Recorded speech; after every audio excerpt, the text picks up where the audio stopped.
invited to my wedding. I've not hidden my lack of love for Marvel's cinematic output. Not that I don't watch or even enjoy them, I do, but I felt them to be a pretty average run of entertainment. For me at least. I'm sorry.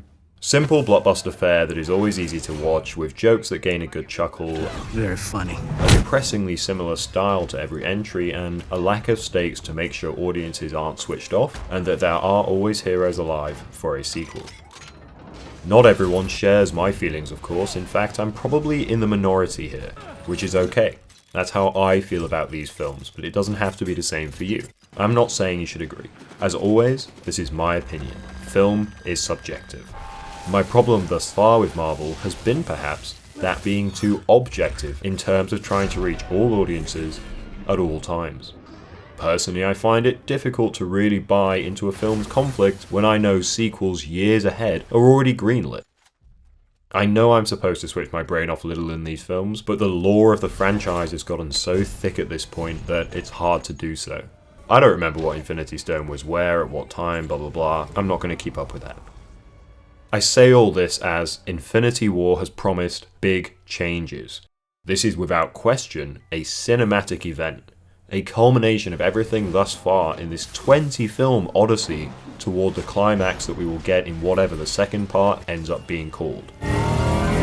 Once again, the stakes are relatively low because of that next movie, but I felt going in I was going to get something that still really shook things up. That now, after everything, Marvel could go big and bold. And they kinda did, and kinda didn't. What I didn't quite expect was how much I would like this film. And I liked it most for one reason. This guy. Hey everyone, just a heads up, this video is sponsored by Squarespace. I'm going to get into that more later, and I'm still building my site, which you'll hear more about soon. So for now, start your free trial today at www.squarespace.com/Rossatron and use the code Rossatron to get 10% off your first purchase. Thank you. Thanos is not only the best villain Marvel has ever had, and one of the best superhero film villains of all time, but he's actually in many ways the lead character of this film. That shouldn't work, but it does. And with Thanos comes the concepts of balance and sacrifice. What I find interesting here is that though Thanos has appeared multiple times over various films previously, he hasn't really received much of an explanation. Fine. I'll do it myself. We have heard of him, we have met characters affected or controlled by him, but Thanos himself? He's been a bit of an Easter egg if anything. Perhaps if I'm being overly kind, an Emperor figure. But really, this is the first occasion we've spent any real time with him. We get brief origin stuff, but otherwise, we're thrown pretty much in the deep end. He's a plague, Tony. He invades planets, he takes what he wants, he wipes out half the population. And yet, the way I see it, he is very much the protagonist here. It is through him we enter the story, throwing into disarray everything worked for in Thor Ragnarok. Both it is. And actually killing off some fan favourite characters, though let's be honest, they'd outstayed their welcome at this point. In a story with so many characters, however set up they have been before the film started, you will always need a lead to bring us through. There's just so many here, and yet all fight for the same goal and purpose, that to make one the actual protagonist doesn't quite work. Thus, it is Thanos here that gets the real journey. His story provides the drama, the goal, acting in a way is the reversal of, but yet still an example of, the hero's journey. I like you. He has the darkest point, the most emotionally taxing trial, The hardest choices require the strongest wills. and gets at the end what he wants. Were he a more one-dimensional villain, on screen less, when he clicked his fingers it would have felt a cheat. That he is so developed though, it feels like the right ending of this story. I say all this as he is what provides the balance for everything, making all of the other characters feel that they have something to work together for as a unit. Your protagonist is the one that makes things happen in your story, and that's what this guy does. He provides agency and yet is full of it himself. We also know, of course, that the click is not the end, and Strange's promise keeps hope alive. There was no other way. We still feel the heroes somehow are okay, but it's not knowing at all how that makes it work. It balances the dramatic tension with the hope for more. In some ways too, the themes of sacrifice and balance are what sold this film to me narratively, but also technically. To yours.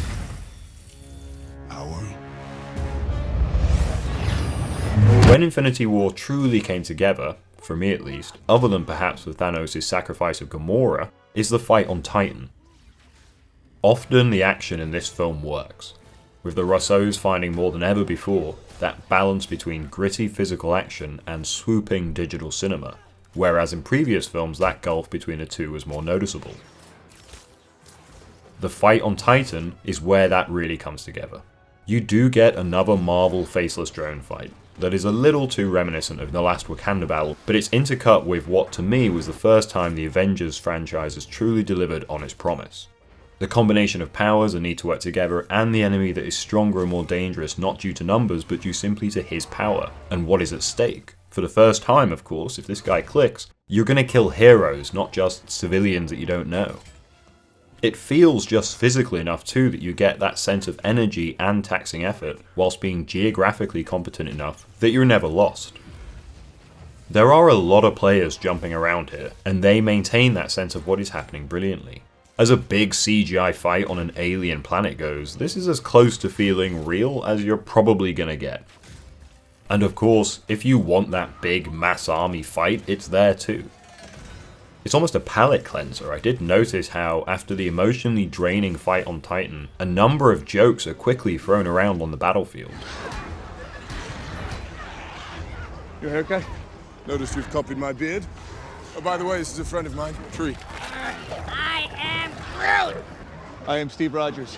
They're trying to keep that balance again, not fully trusting the audience's taste for genuine drama. That's really gross. Perhaps a balancing act that I enjoyed less, but one I understand. You're full of tricks, wizard. Marvel sacrificed all of their fan bases in a way before this by focusing on Thanos, so that nobody could feel their favourite hero had the least time. There's a balance between the tone and style of the previous projects up to this point too, while still feeling clearly Avengers that fans feel at home. Yet it's still open to newcomers. That decision to unify the look and feel of all their films up to this point now makes more sense, even if it sacrificed the personal artistic touch those films would have benefited from. Watching this, I found over and over that I was brought back to those concepts of balance and sacrifice. That the Russos performed such a balanced act of economy everywhere in this film, even in knowing that at some points they'd have to make narrative sacrifices to get where they knew they needed to be. Is Vision annoyingly rubbish throughout? Yes. Is it a little frustrating how forced Hulk's fear is? Perhaps. Does Star-Lord ruin everything? Arguably. But they perform deft enough storytelling just enough that you believe it all. How do you avoid an audience complaining about Thor missing his final blow, for example?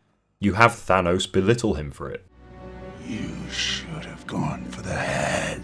If they themselves draw attention to that particular storytelling leap, it's harder for an audience to argue against it. Avengers Infinity War for me demonstrates an awareness within blockbuster storytelling that honestly surprised me. Everything here is just right enough that nothing feels particularly wrong with it. It's never quite bold enough to truly feel impactful, but time will tell if this movie is worth watching again or the struggles are all for naught after we've seen the next film. My biggest gripe really is that the film doesn't end with the click. The protagonist's story has reached where it is going and the boldest moment imaginable is there for the taking. Instead, to make sure audiences understand everything, they cut straight to the theme of the film being explained directly. What did it cost? Everything. And then we are immediately shown how this is most certainly not the end, and save for 3 characters, pretty much everyone here is coming back. They sacrifice the promise of an all-timer ending to keep the balance within the audience. I'm done now, but really, how cool would this have been?